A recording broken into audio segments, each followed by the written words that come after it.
Madan Mohan Temple and Sanatana Goswami represent the Sambandha Gyan. Sri Chaitanya Mahaprabhu taught us that the essence of all the true Vedic literatures can be understood to be revealing Sambandha, Abhideya, and Prayojana. Sambandha means to establish our relationship with Krishna.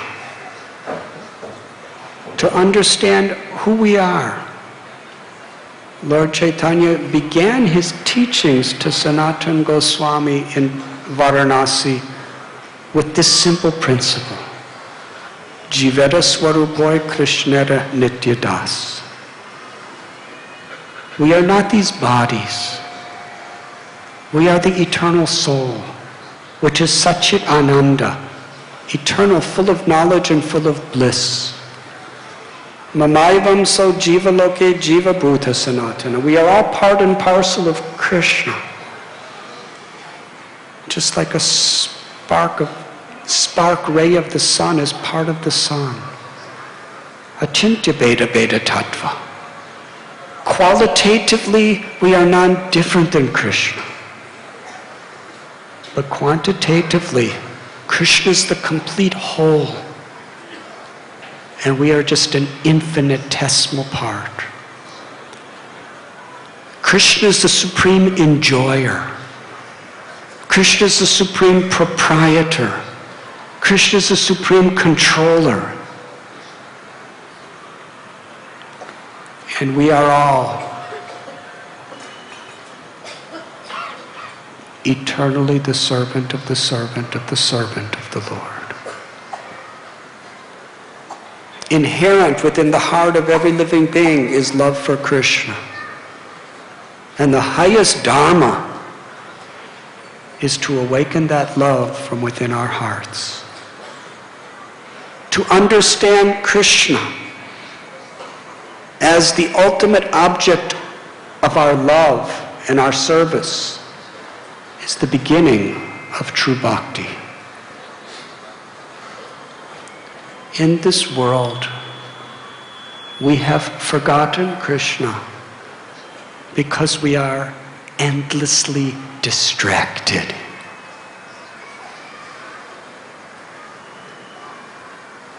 Recently in America, I was giving a lecture with a very prominent professor, Princeton University. And this professor, during the talk, he said, the problem with the world that we live in today is everyone is being conquered by the weapons of mass distraction. Maya is constantly conquering us, birth after birth after birth, through distractions. And what is that distraction? Ultimately, bewildering us to think I am the enjoyer, the controller, and the proprietor. We're looking for love. We're looking for prema. But we're trying to find it through superficial, temporary pleasures. Pleasures to the senses.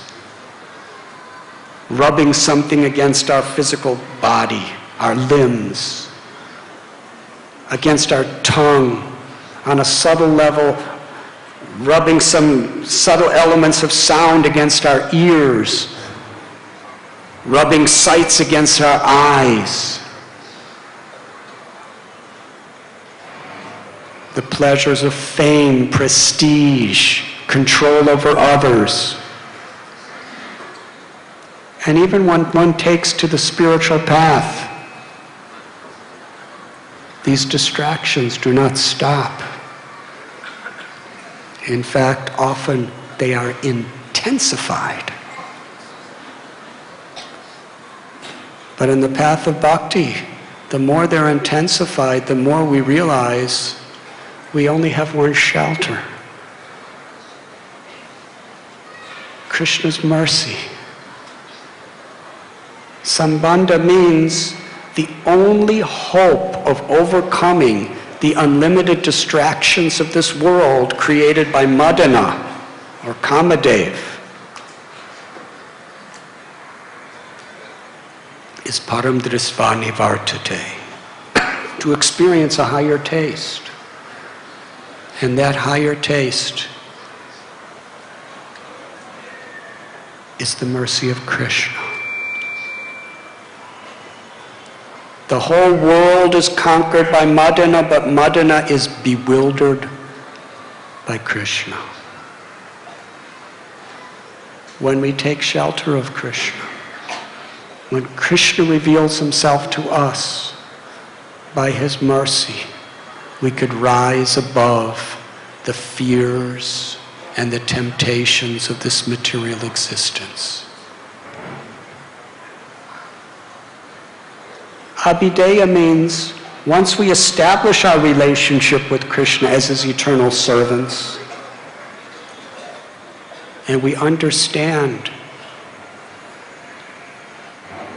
Ishvara Parama Krishna Satchit Ananda Vigraha Anadiradir Govinda Sarva Karana Karanam, that Krishna's body is Parabrahman. The all-pervading light of the Brahman is simply the bodily rays of Krishna, the all-attractive one. His body is eternal. It's the source of all beauty, the source of all sweetness. And to love Krishna as the Supreme Person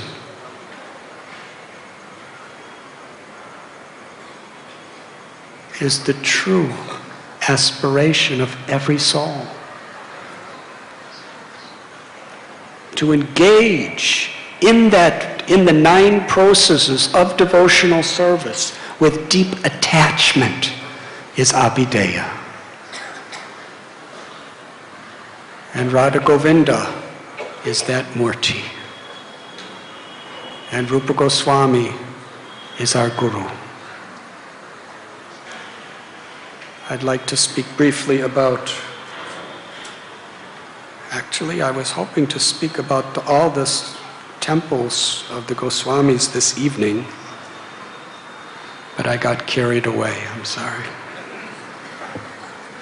Should I continue? I will go very fast now. Otherwise, we'll have to extend our yatra.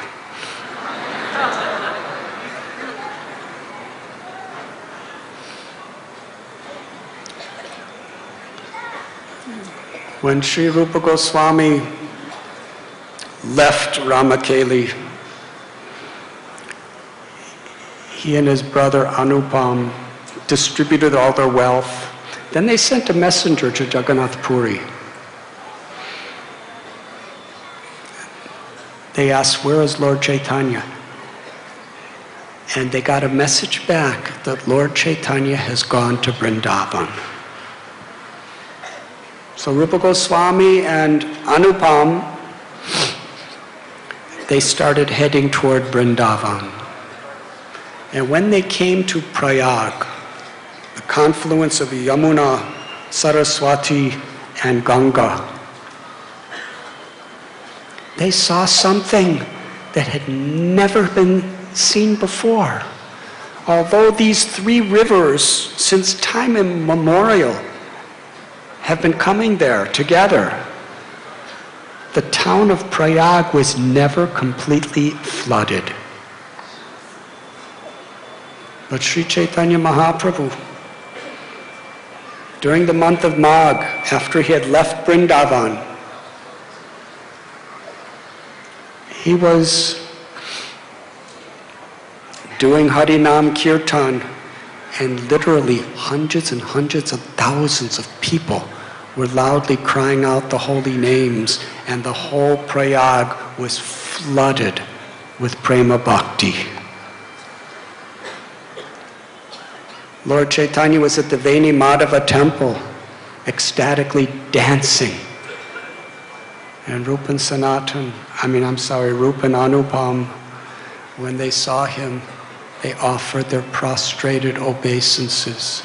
And it was at that time, in that scene, that Rupa Goswami composed the famous verse, Namo Mahabharanyaya Krishna Prema Pradayate Krishnaya Krishna Chaitanya Namane Godatveshe Namaha. Krishna has appeared in this beautiful form of Lord Gauranga. He's Krishna himself, but the most munificent of all incarnations, because he's giving love of Krishna in the mood of the residents of Vrindavan freely to the people in this age of Kali. I offer my obeisances to him. Sri Chaitanya Mahaprabhu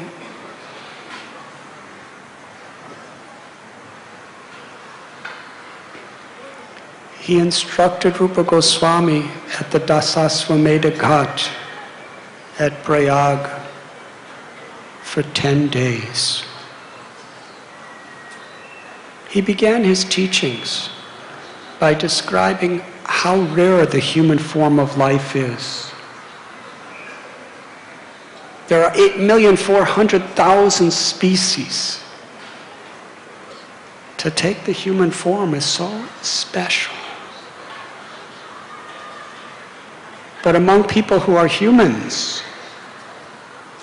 most people simply follow their minds and senses and do not regulate their lives according to spiritual religious principles. And most people who do that, they follow spiritual principles simply so that they can get some temporary enjoyment, either in this life or through heavenly attainments. It's very rare to find someone who's actually approaching God for a transcendental purpose. And of those who do that, so many are trying to find liberation in the impersonal Brahman. It's very rare to find someone who's actually seeking the highest perfection of Krishna Prem.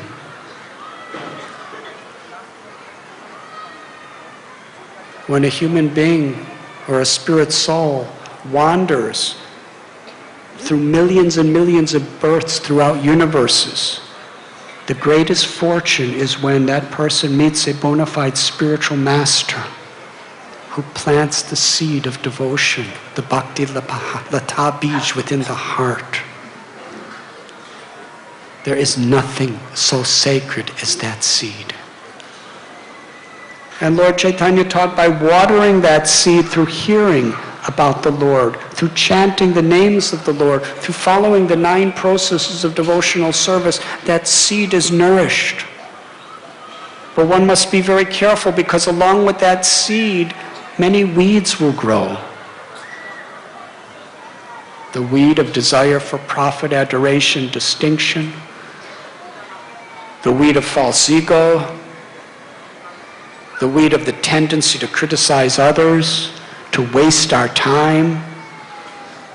And unless we can very carefully identify what is the true bhakti lata bija,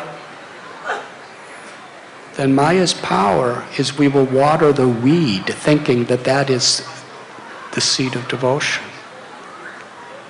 For that we need to discriminate.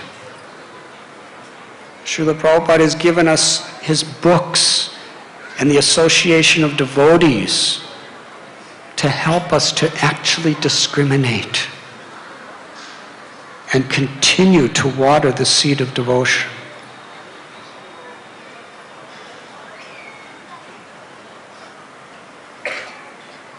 we must, by following the regulative principles, protect the seed of devotion. And if we continue watering and watering, Lord Sri Chaitanya Mahaprabhu told Rupa Goswami, then that seed will grow. It will go beyond the heavenly planets, go beyond the viraja, the river that is the demarcation between material and spiritual worlds. It will grow through the Brahmajyoti. It will reach the Vaikuntha planets, continue growing until ultimately it comes to the highest planet of the spiritual world, Goloka. And then it will bear fruit. And that fruit will fall as an offering at the lotus feet of Lord Krishna. And the gardener, who's still in this world, practicing devotional service, will taste that fruit, and all his or her desires will be fulfilled forever. Lord Chaitanya taught Rupa Goswami about the difference between Aishwarya Bhava and Madhurya Bhava. The difference between the love of God in Vaikuntha, which is limited by the knowledge of Krishna's supreme, majestic supremacy, and the love of the inhabitants of Vrindavan.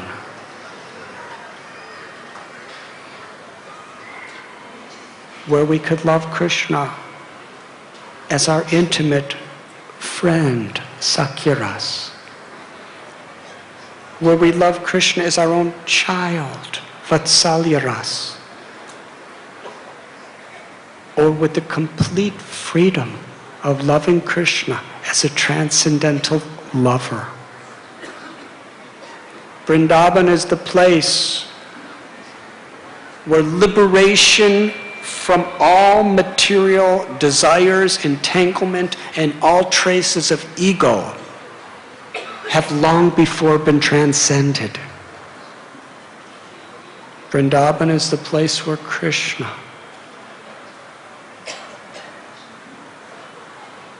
accepts us as his intimate friends and lovers.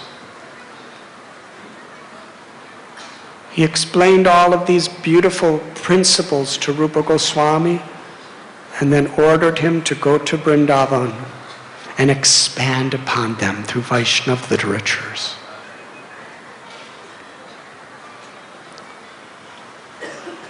At that time, Lord Chaitanya was going to Varanasi, where he was about to meet Sanatana Goswami. Rupa Goswami wanted to go with him. But Lord Chaitanya said, you should go to Vrindavan, and after some time come and meet me in Puri. Lord Chaitanya got on a boat, and Rupa Goswami in separation fell to the ground unconscious. And eventually came here to Vrindavan. Subhuti Rai took him to the 12 forests. And then he went to Puri with the hope of meeting Sanatana Goswami, but Sanatana Goswami went by one road and Rupa Goswami went by another road, and they missed each other.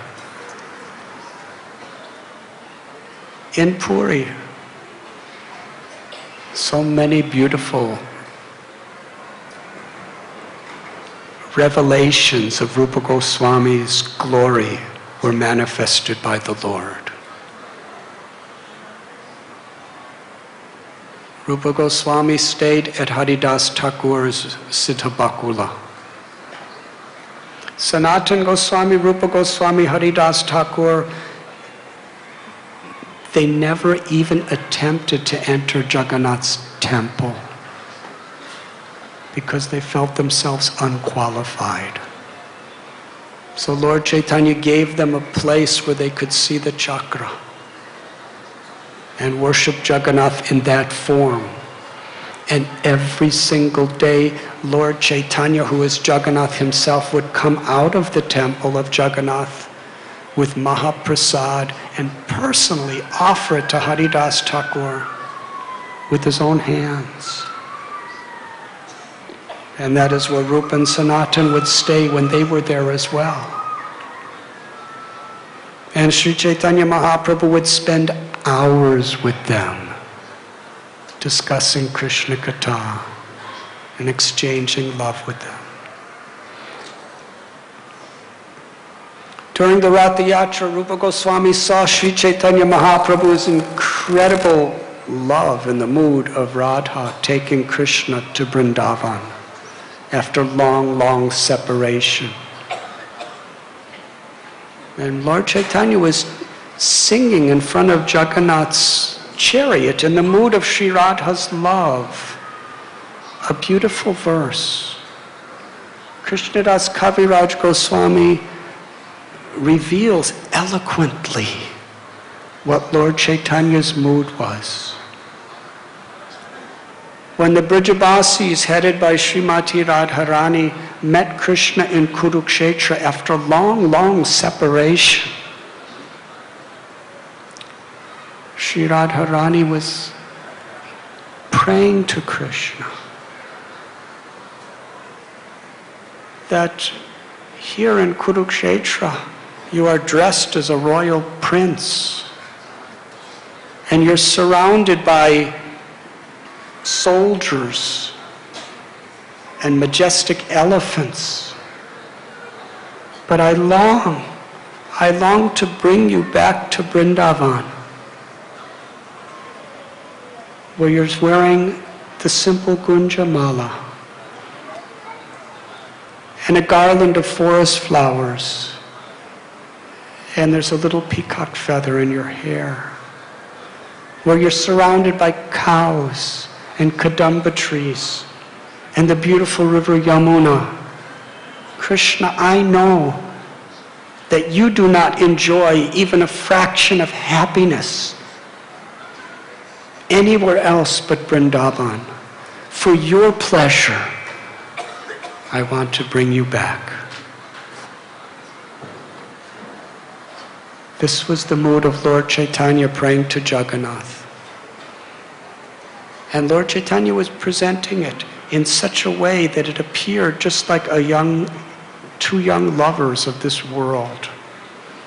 And Rupa Goswami wrote a commentary to Lord Chaitanya's mood and put it on a little palm leaf, stuck it in the roof of Haridas Thakur's hut, and then went to take bath.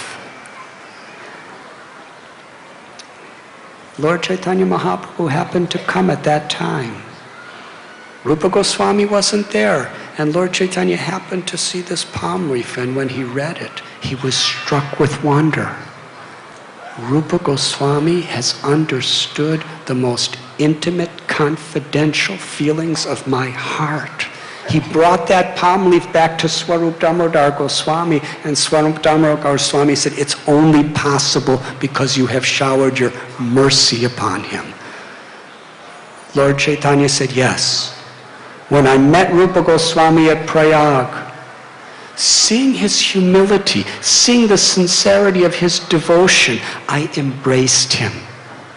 And with that embrace, I empowered his heart to completely and fully understand the innermost secrets of my heart and to reveal them to the world.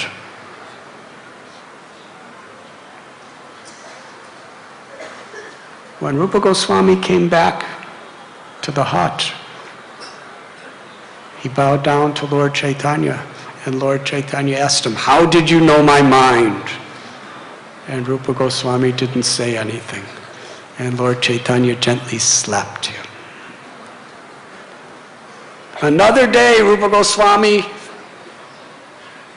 was visited by Lord Chaitanya, and Lord Chaitanya asked him, please show me what you are writing today. And Rupa Goswami showed him a particular verse that he had written on a palm leaf.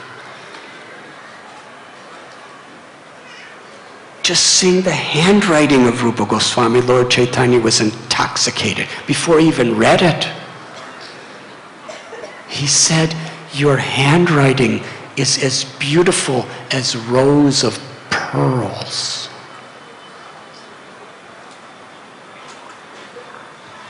And then he read the verse. I do not know how much nectar the two syllables Krishna have produced. When I chant the name of Krishna, I wish I had many, many tongues for the name to dance upon. And when that name enters into my ears, I desire many millions and millions of ears. And when it enters my heart, it conquers my mind and my senses become inert.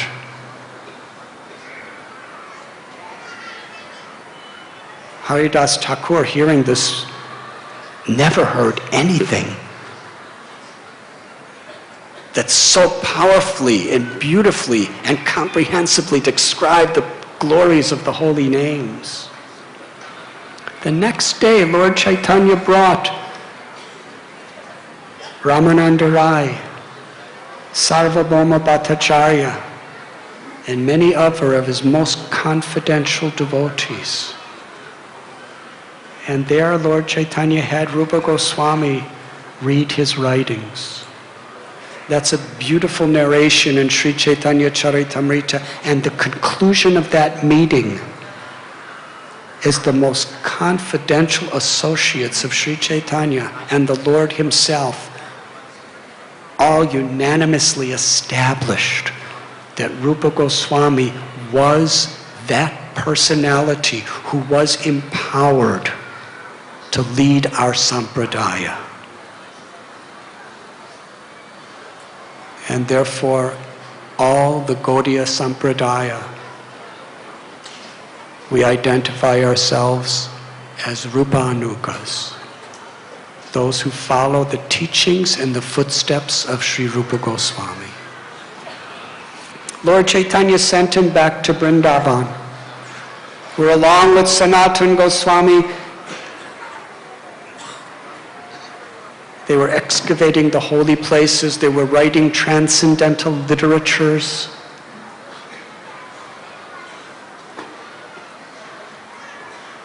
They were living by the highest standards of ecstatic love in the mood of the gopis. Teaching by their examples in every way. What Rupa Goswami had accomplished was inconceivable, unbelievable. But yet in his heart, he was feeling an emptiness. Because Sri Chaitanya Mahaprabhu especially wanted Rupa Goswami to find the deity of Radha Govinda. Sri Rupa Goswami searched throughout the whole Braj Bhumi, going into temples, going into the homes of the Brajavasis, asking so many questions, looking through scriptures, trying to find maps. But he couldn't find Govinda Dev, the prominent deity of this section of Vrindavan, according to the ancient times of Krishna, of Bhadranab.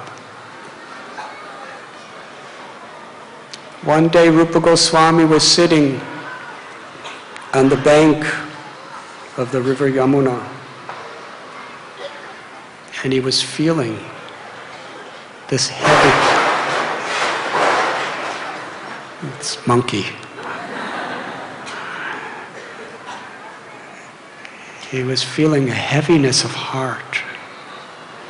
And a beautiful little Brijavasi boy, he was so calm, peaceful, so sweet.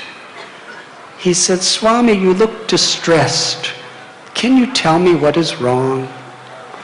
And this little boy just won so much of the trust and affection of Rupa Goswami, he poured his heart out to him. Here is Rupa Goswami. He's a great pundit. He's a great renunciate. And he's pouring his heart out to this tiny little boy. He said, "I've looked everywhere. I have not fulfilled the mission of Sri Chaitanya Mahaprabhu because I can't find Govinda Dev." And the little cowherd boy said, "Don't be in distress, Swami.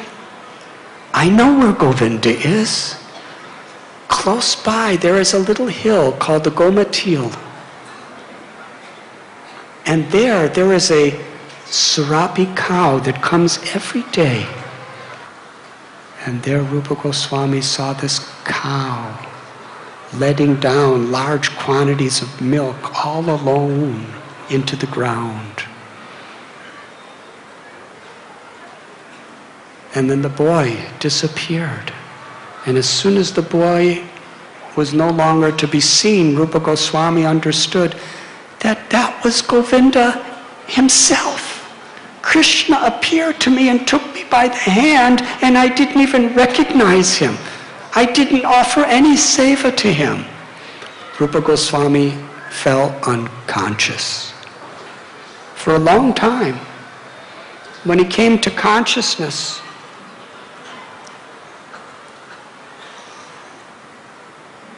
he understood what his service was.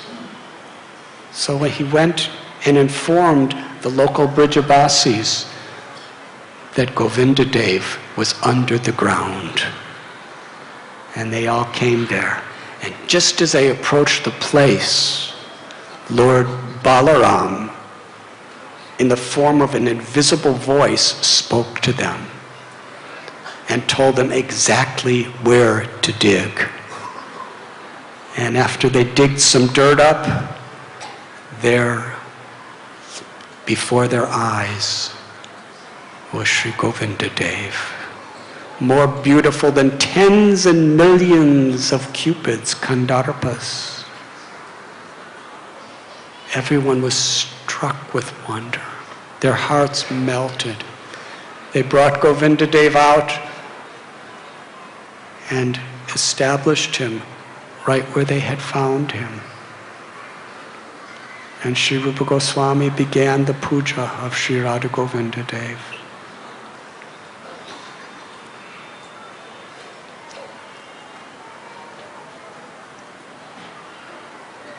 After some time, Radhanath Bhatta Goswami, who was the son of Tapan Mishra, who personally served Lord Chaitanya with love and devotion when he was just a little boy in Varanasi. Lord Chaitanya told Radhanath Bhatta Goswami that you should stay with your parents, they are great Vaishnavas, and serve them. After some time when he grew up, he went to Puri and served Lord Chaitanya there by cooking for him and massaging them. And then Lord Chaitanya sent him back to Varanasi and told him to do three things. He said, remain a brahmachari, serve your parents, and under the guidance of a senior Vaishnava, study Srimad Bhagavatam. He did that until his parents passed away, and they blessed him to go back to Puri to be with the Lord. He stayed with the Lord for about 8 months, and then Lord Chaitanya sent him to join Rupa and Sanatana Goswami in Vrindavan. And he became such a powerful, powerful Vaishnava. One of his disciples, Raj Man Singh, who was a general under the King Akbar, built the temple of Radha Govinda Dev. Radhanath Bhatta Goswami is celebrated in Chaitanya Charitamrita because he offered Govinda Dev a beautiful flute and earrings that were shaped like sharks. Radhanath Bhatta Goswami himself, he was happy to sleep in the dirt under trees. But to be the servant of Rupa Goswami, he built the most magnificent temple in this entire part of India for Govinda Dev. He wore simple torn loincloths, but ornamented Govinda Dev's body with elegant jewels. Srila Prabhupada taught us that the pleasure of the soul is in giving pleasure to Krishna. No matter how nice our house is, it will always be a source of anxiety.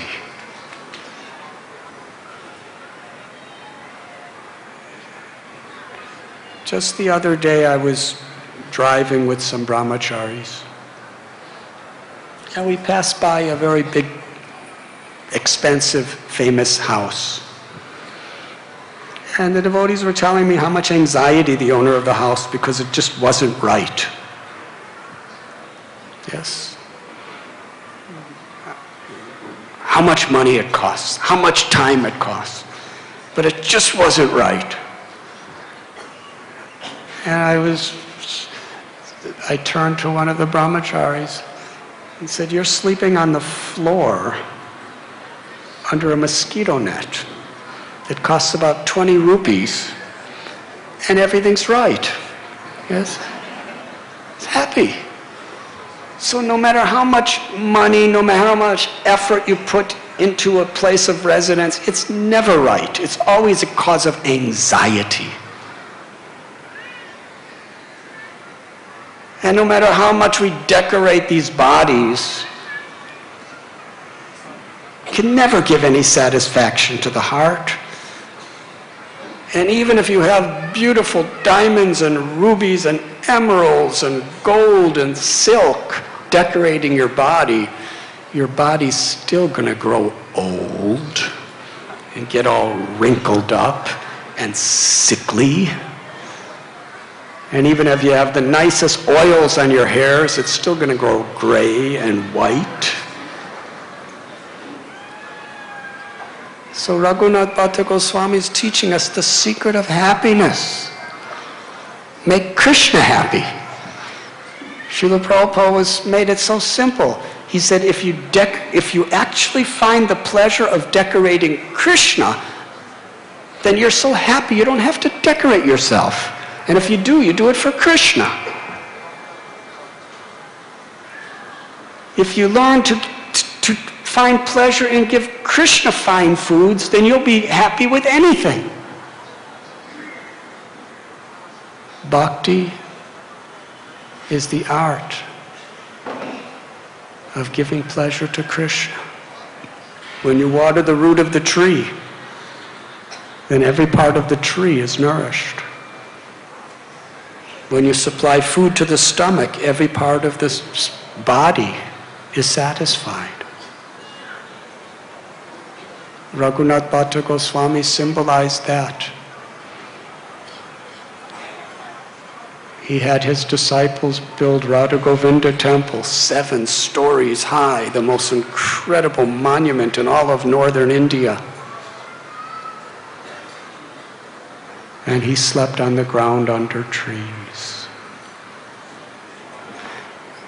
We cannot imitate that.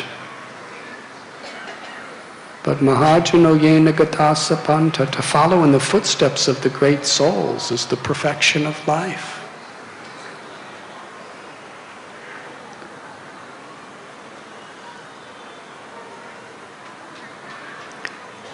When Rupa Goswami sent a letter to Lord Chaitanya, actually Lord Chaitanya went to the Tota Gopinath temple of Gadadhar Pandit in Puri. And while he was there, he said to his devotees, "I haven't heard anything from Rupa Goswami in a long time." And exactly at the moment he said that, a messenger came in with a letter from Rupa Goswami. Now, to deliver a letter in those days, you had to find someone who was willing to walk 1,000 miles by foot to hand deliver it. Those really good days. And look at what people accomplished.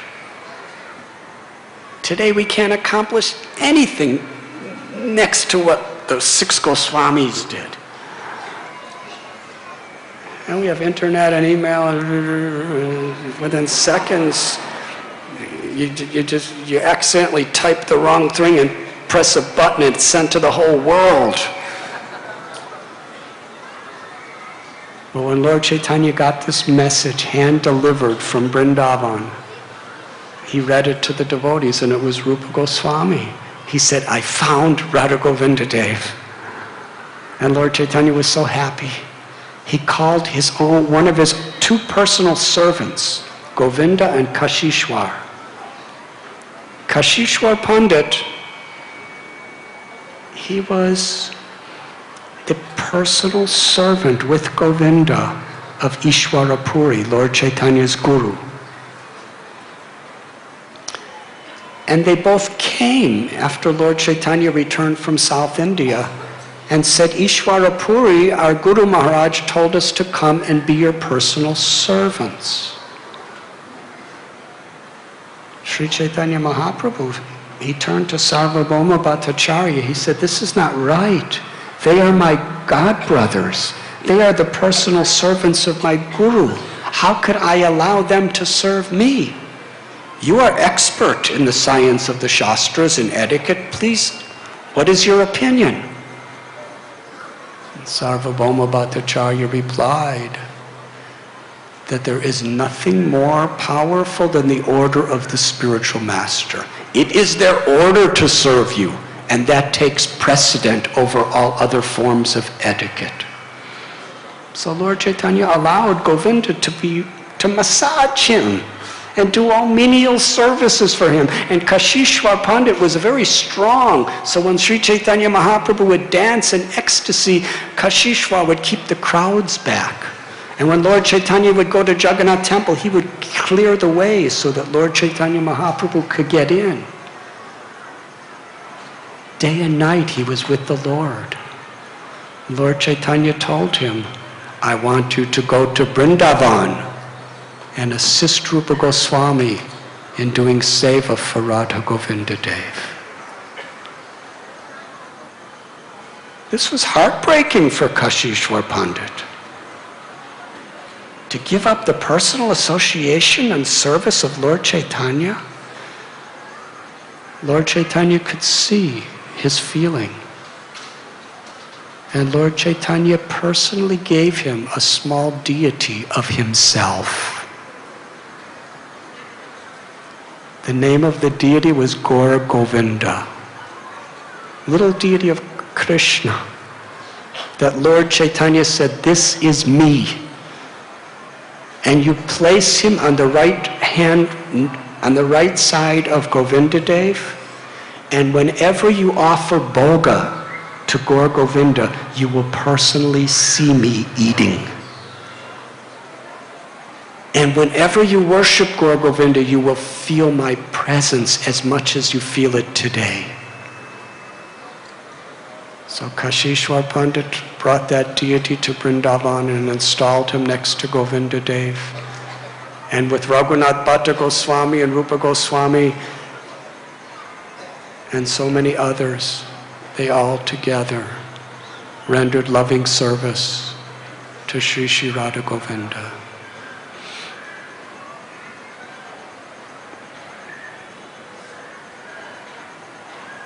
The son of King Prataparudra, his name was Purushottam Jana. And he wanted to establish deities of Srimati Radharani besides Madan Mohan and Govinda Dev. Because as they appeared to Rupa Goswami and Sanatana Goswami, it was only Krishna. But the Goswamis,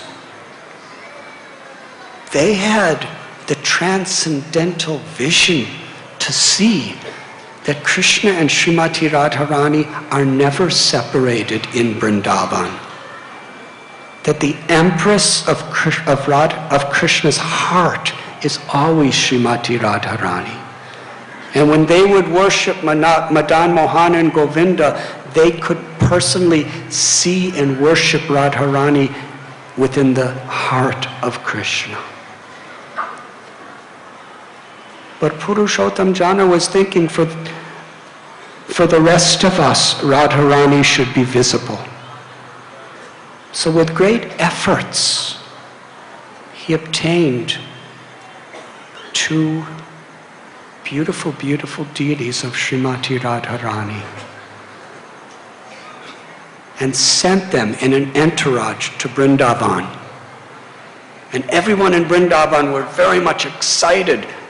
They were arranging magnificent festivals to celebrate Srimati Radharani to be installed next to Madan Mohan and Govindadev. And when the 2 deities of Radharani arrived, just before the 2 festivals, the pujari of Madan Mohan temple had a vision in a dream where Srimati Radharani appeared to him and said, actually, everyone is thinking that these are both deities of me, Radharani. But in truth, one of them is Radharani and the other is Lalita Saki. And they should both be installed, one on the right side and one on the left side of Madan Mohan.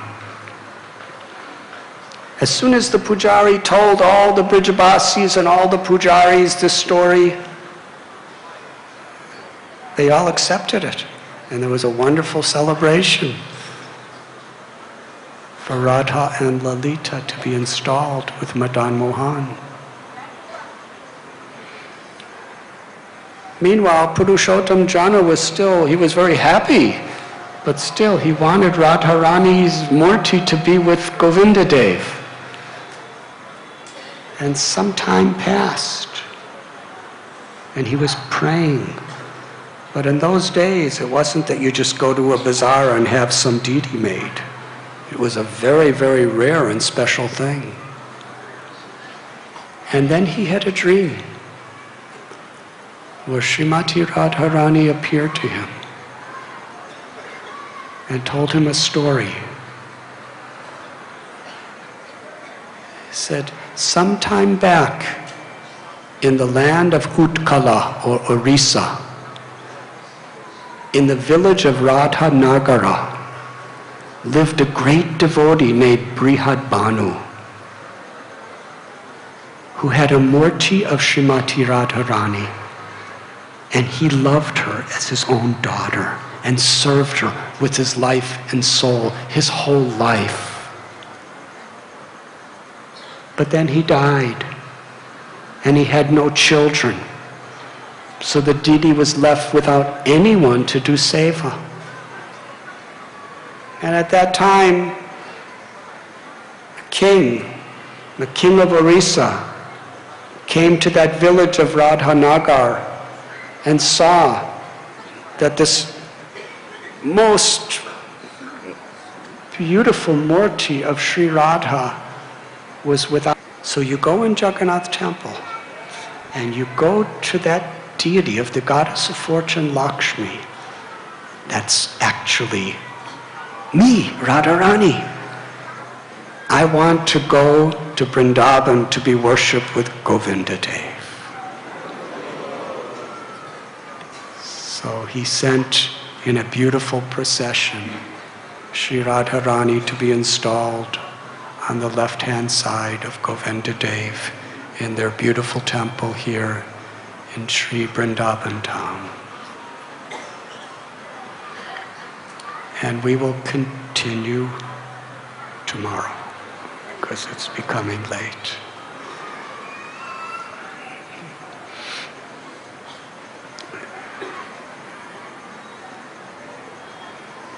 To conclude,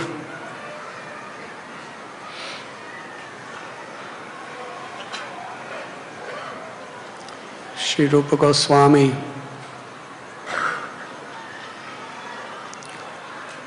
the 6 Goswamis of Vrindavan,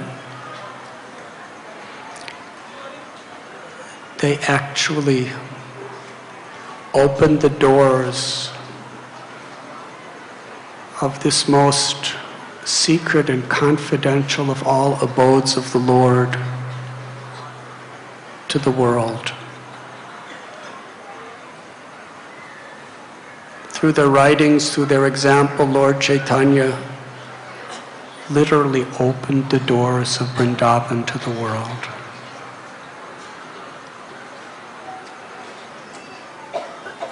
And under the order of Srila Bhakti Siddhanta Saraswati Prabhupada, the inspiration of Bhakti Vinod Thakur,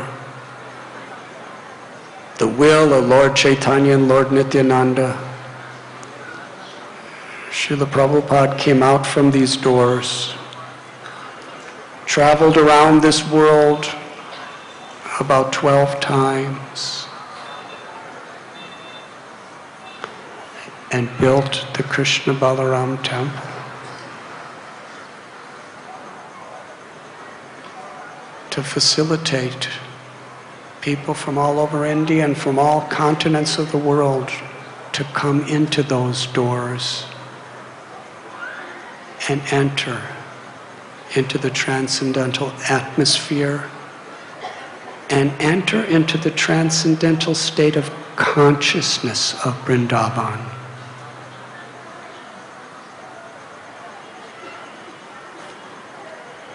When Srila Prabhupada was living at Radha Damodar temple, he would pray to Sri Rupa Goswami again and again to empower him to fulfill the mission of his Guru Maharaj.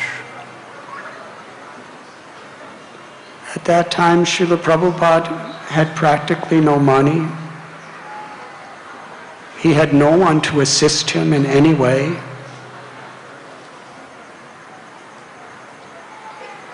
He left Vrindavan to go to the West with nothing except love and compassion and the holy name of Krishna and his books. In 1972, he had a handful of devotees from all over the world come to Vrindavan in the month of Kartik to sit right at Rupa Goswami's Samadhi, where for 1 month Srila Prabhupada gave classes on Bhakti Rasamrita Sindhu, the nectar of devotion.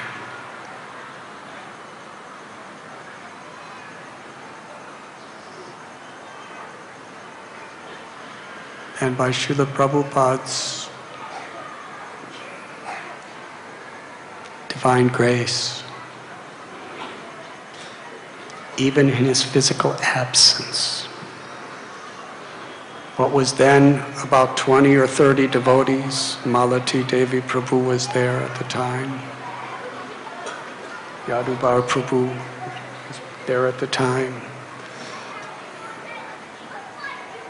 From the whole worldwide movement, I think there was about 30 or 40 devotees that came for that during the month of Kartik.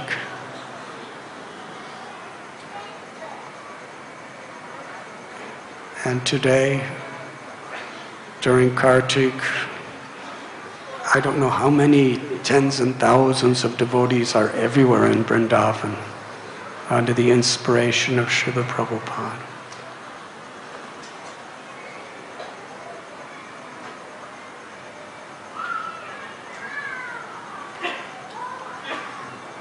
Thank you very much. Srila Prabhupada ki